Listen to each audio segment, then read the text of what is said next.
আর যারা বিয়ে করো নাই, বিয়ের আগে 4-5টা করে প্রেম করবা। আরে আমি বলছি তো করবা, সমস্যা কি? ফতোয়া যা দেওয়ার আমি দিব, তোমার টেনশন করা লাগবে না। 5টার নিচে একটা প্রেমও করবা না, ঠিক আছে? এবার বিয়ে করতে কি ফ্রেশ চাও না আনফ্রেশ? হ্যাঁ হ্যাঁ, আরো জোরে কর না, ফ্রেশ চাও তো? এবার ফ্রেশ দেওয়ার মালিক কে? আল্লাহ।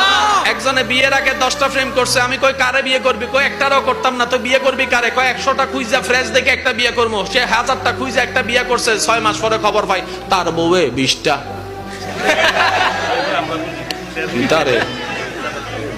হ্যাঁ কিরে তুই 20টা? কয় আমনে মনে 10টা, এর লাগে আমি 20টা হইছি। আমি যে করছি তুই জানোস কেমনে? কয় আপনার আল্লাহ তো বলেছেন পবিত্রের জন্য রাখা হয়েছে পবিত্রকে, অপবিত্রের জন্য রাখা হয়েছে অপবিত্রকে। নিশ্চয় আপনি অপবিত্র, তাই পাইছো না অপবিত্র। এবার সে যায় নামাজে কয় আল্লাহ তোমার কাছে চাইলাম, এটা কি দিলা, এটা কি দিলা? আল্লাহ কয় আমি কিটা করছি?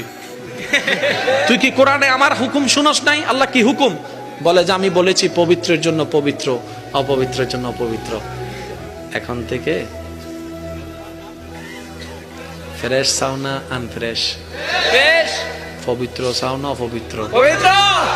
এখন থেকে মোবাইল বাইর করে যতবার সেটিং করবা, মনে মনে চিন্তা করবা আমারটাও কোনো না কোনো জায়গা